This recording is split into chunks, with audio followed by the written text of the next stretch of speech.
నమస్తే మేడం. నమస్తే మేడం. మీ పేరు? మా పేరు అరుణ. మీరు యా ఊరు నుంచి వస్త్రి? ముల్బాగల్ నుంచి వచ్చిండం మేడం.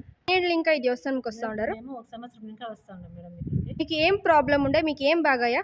మేడం నా కూతురికి హెల్త్ చాలా సరిలేకుండా అయిపోయిండే. హాస్పిటల్ అంతా చూపించి మాకి సాలైపోయా. దాన్ని ఇంకా దంసంద్రం సీనన్న అనేవాళ్ళు మాకి చాలా ఏండ్లు ఇంకా పరిచయం ఉండే. ఆయన్న మా ఊరికొచ్చి ఒకసారి కాంటాక్ట్ చేసితిమి మేము ఆయన్నని. ఆయన్నని అడిగిన దానికి ఆయన్నను కొని మా ఊరి దగ్గర దేవస్థానం ఉందమ్మా. ఆ దేవస్థానంలో స్వామి బాగా చెప్తారు అట్లా అని అడిగినారు మమ్మల్ని.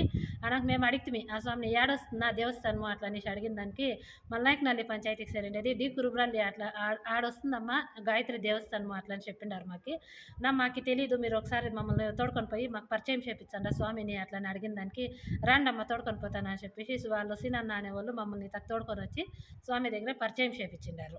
ఆ స్వామి పరిచయం చేయించినాక మీ కూతురుని మేము ఇద్దరే వచ్చిండాము.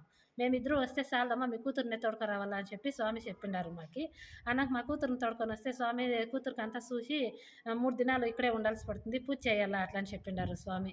పూజ చేయించింది. అయిన తర్వాత 3 పౌర్ణమిలకి 3 అమావాస్యలకి రావాలా ఇక్కడికి. వచ్చినాక మళ్ళీ కుంభాభిషేకం చేయించాలా అని చెప్పిండారు. కుంభాభిషేకం అంతా అయింది. ఇప్పుడు మా కూతురు చాలా బాగుండదమ్మా, హెల్త్ చాలా బాగా సెట్ చేయండారు స్వామి. అదంతా ఏం ప్రాబ్లం లేదు. ఎవరికి ఏమన్నా ప్రాబ్లమ్స్ ఉంది వచ్చి స్వామిని కాంటాక్ట్ చేయండి. Thank you. Thank you madam.